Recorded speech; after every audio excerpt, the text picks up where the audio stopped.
Got it. We're in good order, and uh, glad to be back again this morning. Hope all enjoyed the eclipse yesterday. That was pretty spectacular. But in any case, I want to continue what I talked about in the previous lecture, namely emphasizing the effect that protein has had on our thinking and human health in rather unusual ways, provocative ways, if you will. And I want to then shift. And first, I'm going to talk a little bit more about the protein question and then shift into the main point that I want to make in this lecture, having to do with the fact that nutrients in food, there's unlimited numbers of nutrients in food, of course, what kind of food. They would tend to work together. They don't work all alone doing things like that, not faithfully at least. So, okay, now let me close the pictures here. Okay.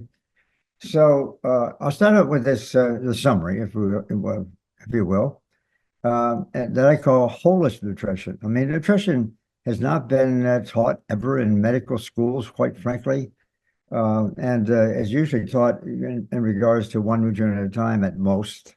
And so in my career, which started back in the late 1950s, brought me to this point here where it was very clear to me that nutrients work together.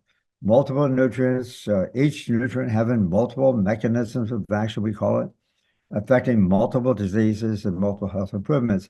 It turns out, I mean, that's a very holistic concept, if you will, as opposed to a reductionist concept where we look at one thing at a time. And so my sort of summary statement is to use a diet that's whole food, plant-based. And the plant-based idea comes from the discovery that animal protein is not what we think it is. We have no need for that. We have no need for the animal protein whatsoever. It only causes us harm. Then I want to turn your attention to the concept of using whole foods, not individual nutrients. So to continue on with what I spoke about yesterday, we have, as I said, focused primarily on protein from animals sources, and animal food or animal protein is considered to be high quality compared to plant food. It was discovered way back in the middle 1800s. So the animal protein tends to have a stronger effect on increasing body weight of, let's say, experimental animals and livestock, if you will. Means basically more profit for animal production. And from that, we sort of somehow got into this idea that animal protein was more valuable to us than plant protein, which is not true, but nonetheless, in 1924, exactly 100 years ago, a colleague that I knew of at the time when I was in graduate school came up with this idea of determining so-called biological value. That's, as the term indicates, animal protein has higher biological value. It's very puzzling. What it really means technically, according to the way he stated 100 years ago, it means that when we consume, let's say, two different kinds of protein, animal protein, plant protein, a higher proportion of the animal protein is retained in the body. That's all it is. Well, that doesn't prove anything, really. It just says more being retained. If it's more being retained of the wrong thing, that's not a very good idea, to be honest about it. So animal proteins have higher retention, higher quality. Plant proteins really are kind of superficial, to say the least, sort of analysis of the question. Well, it turns out that idea of animal protein being the protein, more important than plant protein, that's stuck with it sort of subliminally. We just sort of assume it. People not in science and not early in health and so forth, they just sort of assume that's where you get your protein from. You have to have animal food in order to get that. So it's not true. And so here's a summary of what happens when we retain more protein, as we did in our own studies, and I'm trying to hear most of this is from our own research, my own lab. We retain more, and so it increases, when we retain more, it increases the production of growth hormone, which in turn is related to faster cancer growth, for one thing. It increases blood estrogen, the female hormone, if you will, which is the breast cancer connection, if you will, and other sorts of things. It increases the free radicals. A higher proportion are being retained, increase in production of free radicals, which are agents, kind of very reactive chemicals that actually spur cancer growth. And then it also increases the formation of cancer mutations, which in turn leads to cancer, and it decreases natural killer cells. I said, and DNA repair. All those things there really put a clamp on the idea that animal protein is somehow higher quality. It is not.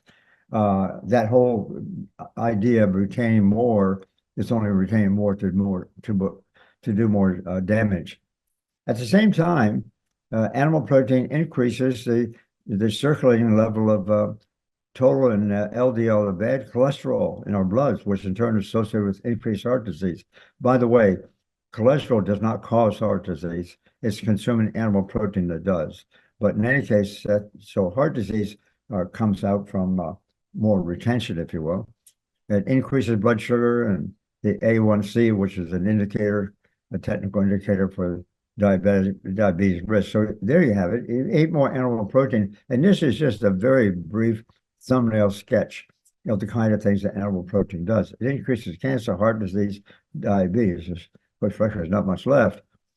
So the animal protein is really a key significant metric in this whole discussion of protein. We want animal protein, and that's really what has driven us. And we use it as a defense to consume more animal food because we need that protein. It's not really true. Now, I want to share with you something that happened about a little over 10 years ago now at the National Academy of Science, the Institute of Medicine of the National Academy of Science, that determines, what level of nutrients we should be consuming, all kinds of nutrients. That started way back in 1945, actually. And so we, in the case of protein, there was a certain amount of protein recommended, and I'm going to show that here. And then I'm going to show you too, how much protein we actually consumed. This is pretty significant. And this is a statement that, as I say, is based on going back, to the original recommendations of protein intake.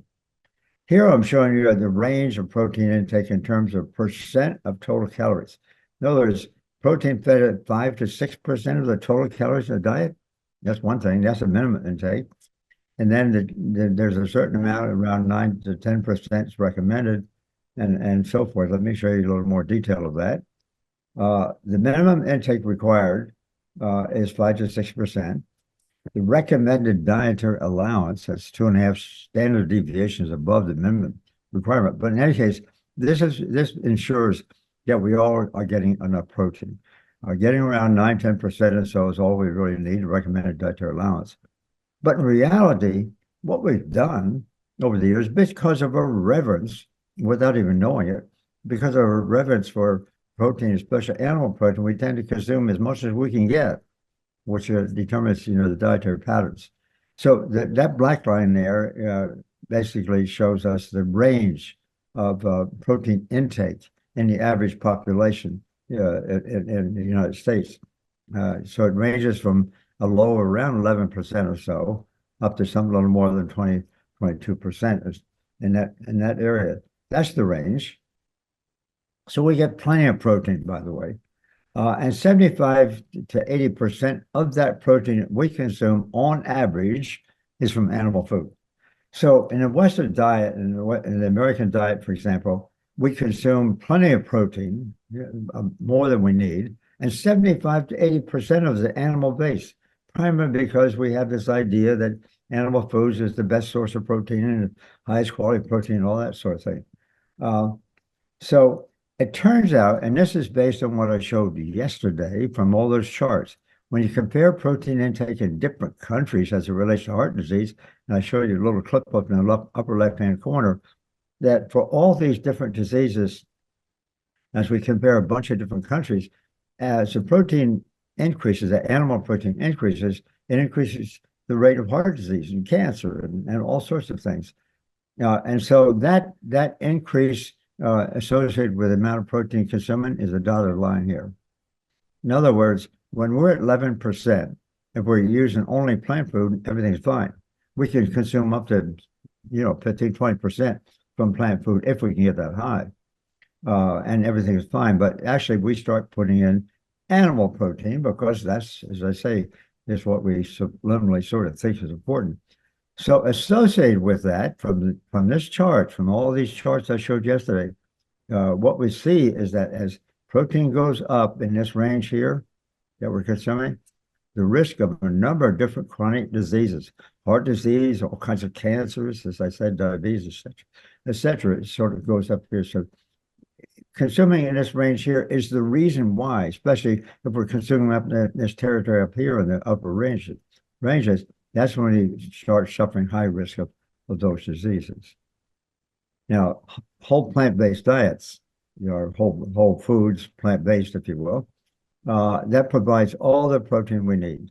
If we can have as much as we like, as I say, up to 15, 20% or so, no problems. We don't see that kind of line occurring. It only occurs with animal protein. So what happened, as I say, now about 15 years ago or so, with the National Academy of Science, who determines how much we should consume. Lo and behold, what they did, and quite frankly, they did it dishonestly, beneath the table. I'm writing a new book to tell that story.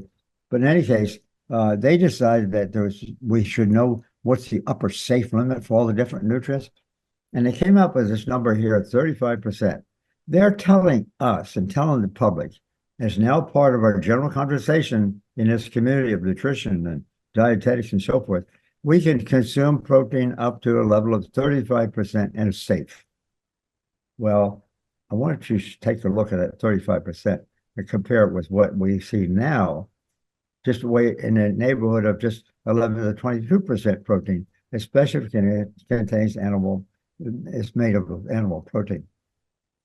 So this 35% figure is just total nonsense. It was done rather quietly and behind the scenes. The public didn't get to know this. And it's just basically a technique to sort of emphasize to everybody they need to get as much protein as they can. And there's no problem. That's simply not true. I call it the mob power. I'm sort of adding a little bit here that is because of my new book. But in any case, my question is this. If 10% protein is all we needed, and that's provided by a whole food plant-based diet, why in the world are we saying that 35% is safe? This is absolute nonsense. I think it's one of the biggest, almost criminal-like behaviors that's occurred in the nutrition field for more than the last century.